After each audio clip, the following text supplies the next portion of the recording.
Hello and नमस्कार everyone. सभी DDA JEE aspirants की बहुत ही हाई डिमांड पर हम डीडीए जेई के बारे में आज कुछ डिस्कस करने वाले हैं।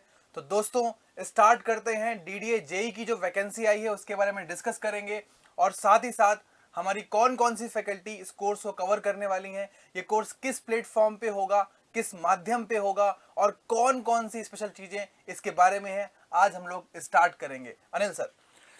जी, बहुत सर ने जो बोला कि वेरी वेरी हाई डिमांड थी इस कोर्स के लिए, तो उस कोर्स को मद्देनजर रखते हुए हम जो है वो जल्दी ही आपको जो है इसकी सूचना देने वाले हैं कि कब से ये आपकी क्लासेस रहेंगी, कब से क्या टाइमिंग रहेगा, कौन से माध्यम में बोला, हिंदी में होगा, इंग्लिश में होगा, इन सारी क्वेरीज का आज हम सोल्यूशन लेके आने हैं सर।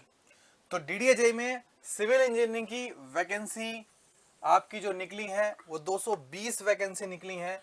एग्जैक्टली 220 वैकेंसी है। दैट इज बड़ी बहुत बड़ा जो है वो नंबर है। क्यों सर? और इसमें सबसे बड़ी बात ये है कि आपका जो सिलेबस है वो बाकी एग्जाम के कंपैरिजन में सिलेबस थोड़ा सा कम रखा गया है, अभी आप आगे देखेंगे। और इसकी तैयारी आप बहुत कम टाइम में बहुत अच्छी तैयारी कर सकते हैं और श्योर शॉट सिलेक्शन ले सकते हैं। और sir DDA JE one of the luxurious department माना जाता है क्योंकि सेंट्रल में इसकी जॉब है, आपकी पोस्टिंग जो है वो एक डेफिनेट रीजन में है। और सबसे बड़ी बात यह है कि दिल्ली से जो आपकी कनेक्टिविटी है वो बहुत अच्छी होने वाली है। ओवरऑल ऑल द इंडिया, आप कंट्री में किसी भी पार्ट के हैं तो किसी भी जगह से अगर आपने इंजीनियरिंग में डिप्लोमा किया है तो आप इसमें अप्लाई कर सकते हैं। चलिए इसके बारे में देखते हैं। सबसे पहले इस कोर्स को जो कवर करने वाली मेन फैकल्टीज है, मेन फैकल्टीज में सबसे पहले चेतन सर, अनिल सर आपके सामने हैं, मैं शोभित श्रीवास्तव और महेश सर। ये चार मेन फैकल्टीज है जो इसको कवर करेंगे। इनके अलावा भी और भी फैकल्टीज को कवर करेंगी। अभी मेन फैकल्टी सबसे ज्यादा मेन सब्जेक्ट इसमें पढ़ाने वाली हैं और आगे भी और फैकल्टीज करेंगे। इसके बाद अनिल सर बताएंगे। जो आपका ऑनलाइन एप्लीकेशन है वो ऑलरेडी स्टार्ट हो चुका है। उसका लास्ट डेट जो है वो आपका 10 जून से स्टार्ट हुआ था और लास्ट डेट जो है वो 10 जुलाई है। अगर आपने अभी तक इसके लिए अप्लाई नहीं किया है तो आपके पास समय है अभी 5 दिन का, जल्दी से कर दो क्योंकि सर ने बोला ये देश की राजधानी में जॉब मिलेगा आप लोगों को। यस ना, Delhi the heart of the India में आपको जॉब करना है। मोस्ट लग्जरियस जॉब है, इससे बढ़िया कुछ नहीं है दोस्त। सो अगर अभी तक आपने नहीं किया है तो फटाफट फटाफट से इसको अप्लाई कर दो। ये एलिजिबिलिटी जो है इसका इंपॉर्टेंट है कि ये केवल और केवल किसके लिए है? Only and only for the diploma students. Diploma students. Sir एक डाउट जो है वो यहां पे मेरे पास आता है कि कुछ स्टूडेंट्स जो हैं वो सर आफ्टर डिप्लोमा वो डिग्री में एडमिशन लेते हैं, सेकंड ईयर में डायरेक्ट जाते हैं। सर उनके लिए भी एप्लीकेबल होगा क्या? सर एक्चुअली में डाउट इसलिए राइज हुआ है क्योंकि जब भी डीडीए जेई का रिक्रूटमेंट आया तो उसमें लिखा हुआ था कि degree holders are not eligible. But इसका ये मतलब नहीं निकलता है कि आपने डिप्लोमा करने के बाद डिग्री किया है तो आप इनएलिजिबल हो जाएंगे। बिल्कुल भी ये मतलब नहीं निकलता। अगर आपने डिप्लोमा किया है तो आप एलिजिबल हैं। अगर आप उसके बाद डिग्री भी कर लेते हैं तो आपका डिप्लोमा तो है ही। बिल्कुल तो फिर आप डेफिनेटली आप अप्लाई कर सकते हैं। डिप्लोमा किया हुआ है, उसके बाद आपने डिग्री किया है, पोस्ट ग्रेजुएशन किया है, कुछ भी किया है, डिप्लोमा अगर आपके पास है तो आप अप्लाई कर सकते हैं। अच्छा, बेसिक जो एलिजिबिलिटी क्राइटेरिया इसका मतलब सर वो क्या हुआ? डिप्लोमा। डिप्लोमा है। ओके, ये बेसिक इज डिप्लोमा। इसके बाद उसके बाद आप कुछ भी आपने अप्लाई किया है डिग्री के लिए, एमटेक के लिए, कुछ भी आपने किया है तो आप इसको अप्लाई कर सकते हैं। आगे बढ़ते हैं सर। बहुत छोटा सा डाउट था और ये क्लियर हो गया, very much clear to you. अब इसके बाद जो इसका हमारा पेपर का पैटर्न रहने वाला है, एग्जाम का पैटर्न रहने वाला है, वो क्या है? ऑब्जेक्टिव मल्टीपल टाइप क्वेश्चंस होंगे, यानी कि एक क्वेश्चन के डिफरेंट चॉइसेस होंगे और ओनली वन करेक्ट होगा। मुझे लगता है सर कि जब ओनली वन करेक्ट का क्वेश्चन होता है तो बच्चे के लिए आसान भी होता है, कम टाइम में सॉल्व कर सकते हैं। तो इसलिए पेपर आपका बहुत डिफिकल्ट लेवल का भी नहीं होने वाला। बहुत सारे जो टफ एग्जाम्स होते हैं उनमें एमएसक्यू आ जाता है। एमएसक्यू आ जाता है तो बच्चे के लिए चैलेंज बढ़ जाता है। यहाँ पे उतना चैलेंज आपका बड़ा नहीं है, केवल और केवल एमसीक्यू जो है वो सारे क्वेश्चंस आपको मिलने वाले हैं यहाँ पे। बिल्कुल। ओके सर, नेक्स्ट क्या है सर? एक क्वेश्चन एक नंबर का होगा तो वो तो ऑब्वियसली एग्जाम पैटर्न अपने अपने हिसाब से हर ऑर्गेनाइजेशन रखता है, तो इसमें कोई बहुत बड़ी बात नहीं है। पेनाल्टी फॉर रॉन्ग आंसर्स -0.33, यानी कि यहाँ पे नेगेटिव मार्किंग होने वाली है सर। तो सर इसमें किन बातों का ध्यान रखना चाहिए आप सर बच्चों को बताइए।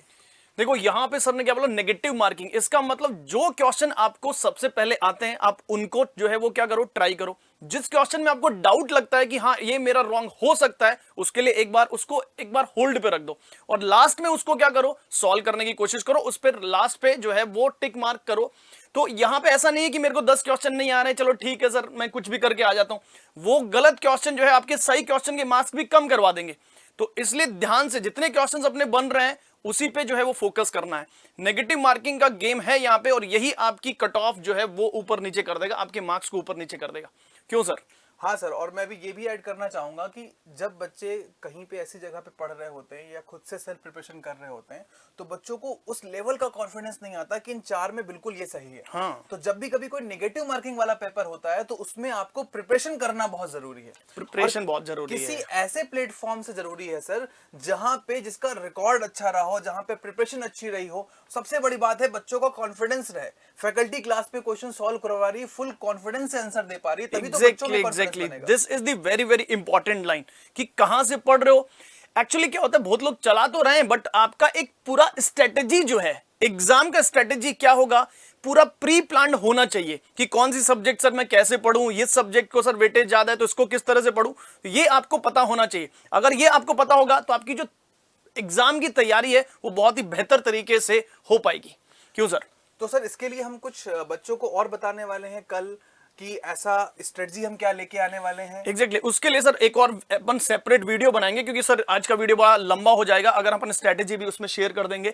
तो एक स्पेसिफिक डीडीए जेई के लिए क्या स्ट्रेटेजी होंगी, क्या सब्जेक्ट वाइज जो है वो एनालिसिस है आपका, उसके अलावा कौन से सब्जेक्ट को कितना समय देना चाहिए, ये सब अब आपको कल जो है एक सेपरेट वीडियो में जो है वो एक्सप्लेन करेंगे सर। और खास तौर पे निगेटिव मार्किंग वाले पेपर में आप बाकी लोगों से कैसे आगे निकल सकते हैं जो सेल्फ प्रिपरेशन के माध्यम से उतना कॉन्फिडेंस लेके नहीं जा रहे हैं, या फिर किसी ऐसी जगह से प्रिपरेशन कर रहे हैं जहां पे उतना कॉन्फिडेंस डेवलप नहीं हो पा रहा है उनको, उनसे आप आगे कैसे निकल पाएंगे। इसके लिए एक बहुत ही स्पेशल सीक्रेट रेसिपी है आप लोगों के लिए जो कि हम अनाउंस करने वाले हैं अगली वीडियो में। आगे बढ़ते हैं सर। तो सिलेक्शन प्रोसेस क्या होने वाला है, कंप्यूटर बेस्ड टेस्ट होगा, यानी कि सीबीटी उसको बोलते हैं। 120 क्वेश्चन होंगे, जैसा कि आपको पहले बताया गया था कि एक क्वेश्चन 1 मार्क का है, तो ऑब्वियस सी बात है कि टोटल मार्क्स हमारे हो जाएंगे 120, और टाइम इसके लिए 2 आवर्स।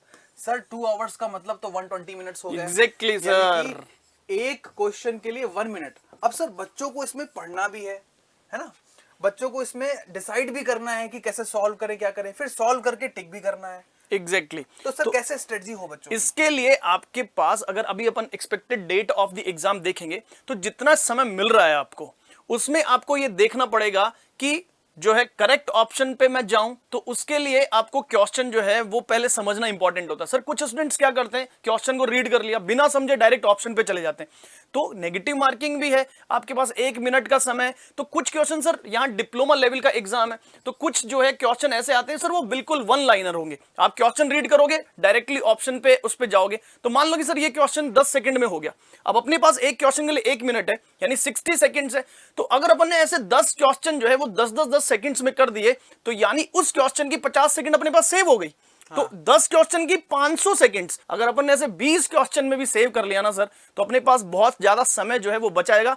और उस समय में कुछ क्वेश्चन जो डिफिकल्ट हैं, वो समय, एक्स्ट्रा समय हम उन क्वेश्चंस में देंगे। तो ये स्ट्रेटेजी जो है वो होनी चाहिए स्टूडेंट्स की। मतलब सर अगर समराइज करें तो बच्चे सोचते हैं कि हर क्वेश्चन में 1 मिनट देंगे, जो कि हाँ, सही ये गलत, नहीं है। एग्जैक्टली ये गलत है। आपको क्या करना है कि कुछ क्वेश्चन 10 से 15 सेकंड में सॉल्व कर लेने हैं, और डिफिकल्ट क्वेश्चन में डेफिनेटली 2.5 से 3 मिनट लगेगा। तो उन क्वेश्चंस में जब आप टाइम देंगे, और सर ऐसा देखा गया है जो बच्चे जब 4 से 5 साल तैयारी कर लेते हैं, अपना इतना समय वेस्ट कर लेते हैं, उनको बाद में एट द एंड ये समझ में आता है कि हमने गलती भी इसी पॉइंट पे करी है। इसी पॉइंट पे करी है। तो ये जो है वो आपको ध्यान रखना पड़ेगा, स्टार्टिंग से ध्यान रखना पड़ेगा। सर बोल रहे हैं 4-5 साल प्रिपरेशन करने के बाद में लोग ये बात समझते हैं, ये अपन को पहले से ही समझ के चलना है।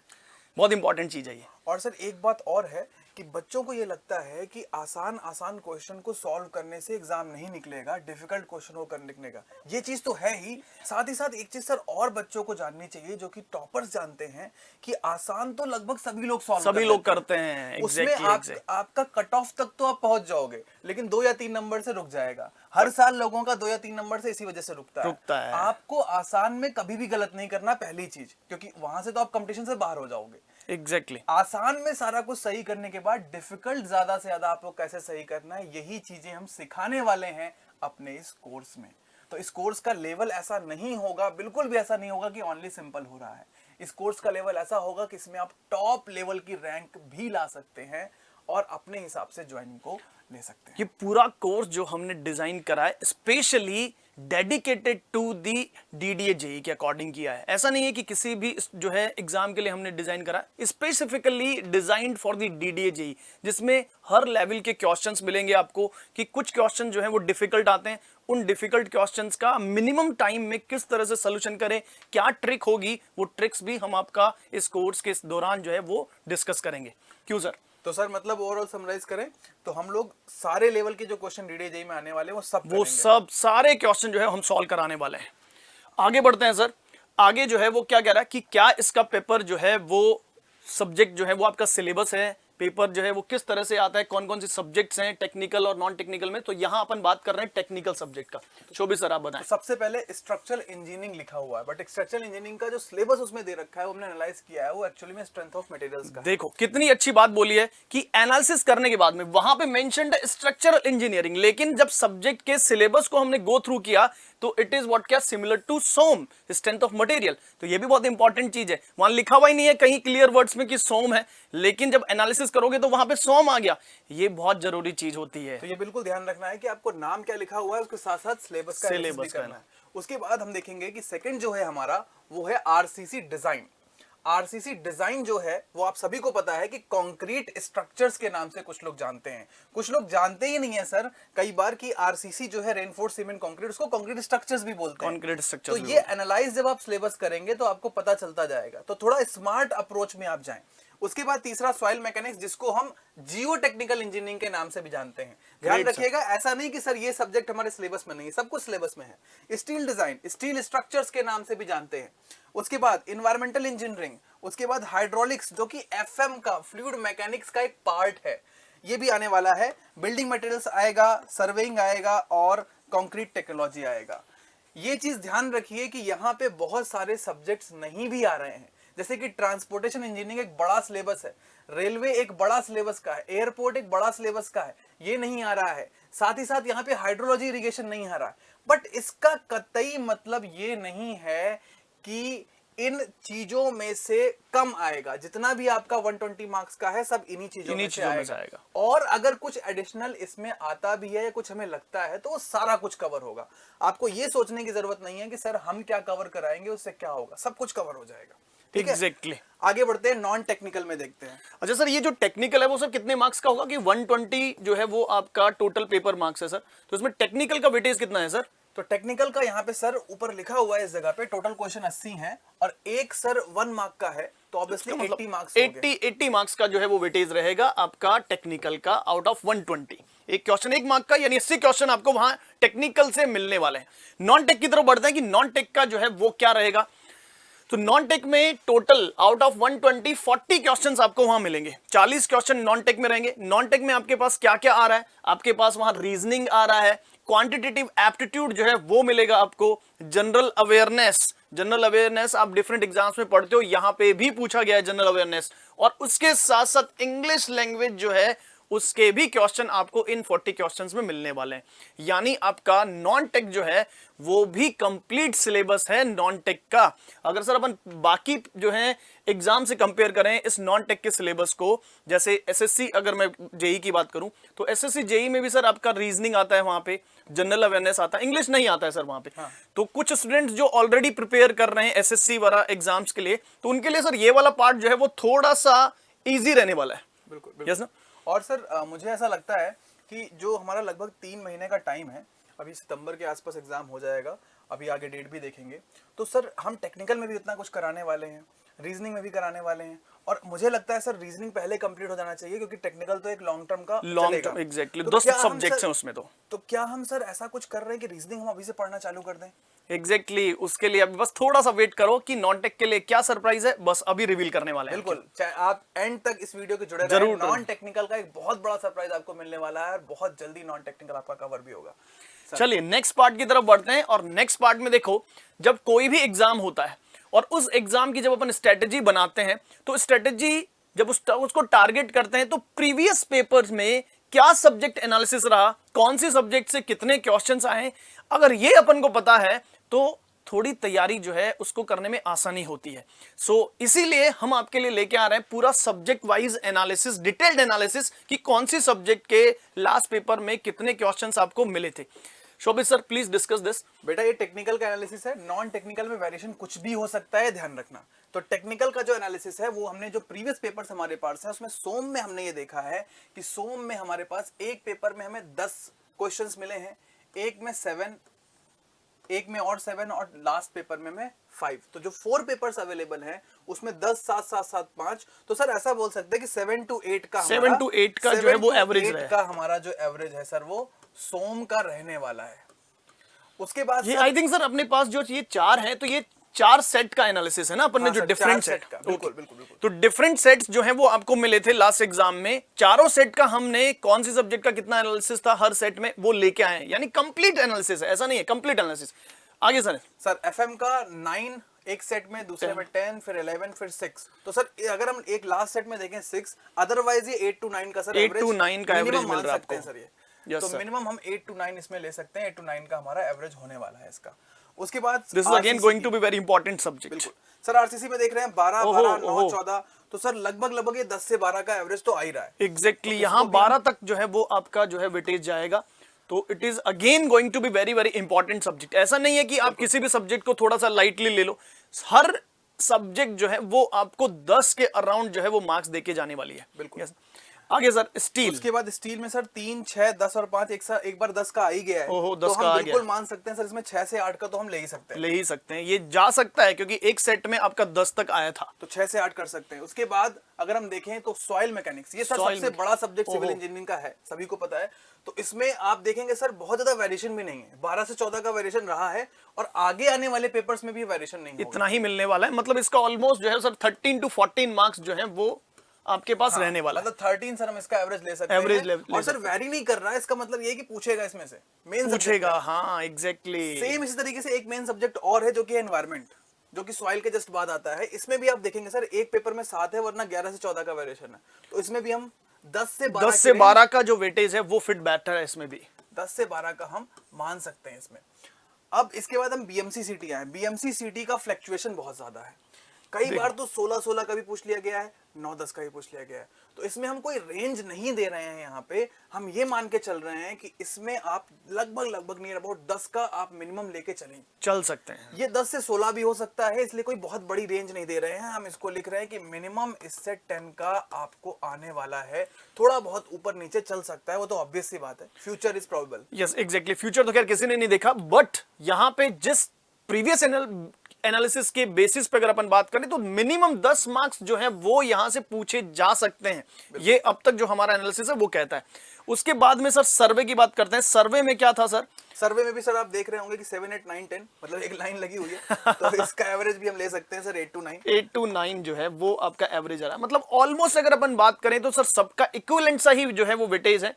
कुछ सब्जेक्ट्स हैं जैसे आपका सॉइल मैकेनिक्स जो है वो आपका जो है 10 to 12 to 14 जा रहा है, और एक आपका एनवायरनमेंट भी इंपॉर्टेंट सब्जेक्ट आ रहा है, बीएमसी भी इंपॉर्टेंट सब्जेक्ट आ रहा है जो 10 को क्रॉस कर रहा है, जो बड़े सब्जेक्ट जो है उसमें आते हैं।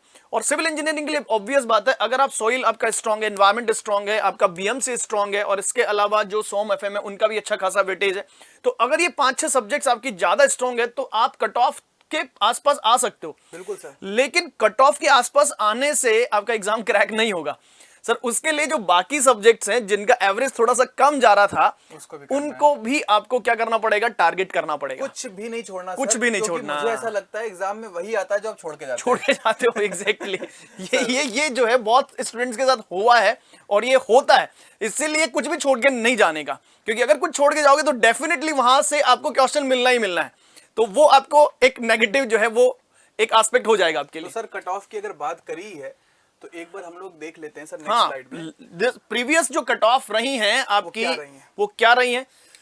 सो देखो सर, तो देखिए सर ये प्रीवियस कट ऑफ है, पहले कंपटीशन कम था, कट ऑफ इससे ज्यादा भी जा सकती है, ध्यान रखिएगा। एग्जैक्टली डे बाय डे जो है वो कंपटीशन जो है वो number of aspirants, cut off, competition सब बढ़ रहा है। तो लास्ट कट ऑफ जो है जनरल कैटेगरी का वो गया था आपका 87.621, 87 मार्क्स आउट ऑफ कितना सर? 120। और सबसे बड़ी बात नेगेटिव मार्किंग है। नेगेटिव मार्किंग के साथ गया है, तो आपको एक पूरा का पूरा पेपर आपको अटेम्प्ट करके आना है। 1 या 2 छूट जाता है कोई बात नहीं, लेकिन पूरा का पूरा आपको अटेम्प्ट करने का टारगेट लेके चलना है, क्योंकि ये कट ऑफ जो है अगर आप अनरिजर्व कैटेगरी में हैं तो पूरा पेपर अटेम्प्ट करके आएगा। Exactly. बाकी कैटेगरीज में भी आप देखेंगे बहुत ज्यादा वेरिएशन नहीं है, सब में नहीं आपको है। 80 प्लस मिलेगा, इसमें भी 74 है और 75, एसटी में भी मतलब 79 80 के अराउंड सब में मिल रहा है। तो लास्ट ईयर कट ऑफ जो गया है वो गया है आपका 80 मार्क्स के अराउंड, 75 टू 85 जो है ये वेरिएशन रहा है। जनरल कट ऑफ जो है वो आपका 87 रहा है। बट अब आगे कंपटीशन को देखते हुए सर मुझे लगता है कि ये जो कट ऑफ है वो 85 टू 95 के अप्रॉक्स हो सकता है, बट आपको टारगेट करके चलना है कि मैं 90 प्लस मार्क्स जो है वो इसमें लेके आऊं। बिल्कुल 90 प्लस मार्क्स आपको लेके आना है अगर आप रिजर्व कैटेगरी में हैं। जनरल के लिए आपका टारगेट जो है वो नियर अबाउट सर मुझे लगता है 95 प्लस होना चाहिए। 95 प्लस होना क्योंकि चाहिए। सर थोड़ा बहुत भी अगर वेरिएशन हो गया तो फिर बच्चा कहाँ जाएगा, बच्चा कहाँ तो जाएगा? 95 एग्जैक्टली। प्लस आपको लाने हैं। तो 95 मार्क्स आउट ऑफ 120, समझ रहे हैं आप? अगर इस लेवल की प्रिपरेशन करनी है तो आज ही से जुटना होगा। बिल्कुल, Yes, ये ध्यान रखिए 95 आउट ऑफ 100 नहीं है, हाँ, 120 है। है। तो इतनी बहुत बड़ी बात भी नहीं है। और अगर आप हमसे जुड़े हैं और अगर आप हमसे डेली क्लास आ रहे हैं, बहुत ही जल्द अनाउंसमेंट होने वाला है, तो बिल्कुल आप क्रैक कर जाएंगे इस एग्जाम को। ये मार्क्स भी आपको कुछ नहीं लगेंगे, इससे भी आप ऊपर ही ला रहे होंगे। तो सर क्लासेस जो है तो वो डेली चलेंगी या डेली चलेंगी सर, इवन डेली से भी ऊपर डेली में भी क्लासेस 2 या 3 चल रही होंगी आपकी। आपका सिलेबस बहुत जल्दी कराने के लिए हम कमिटेड हैं।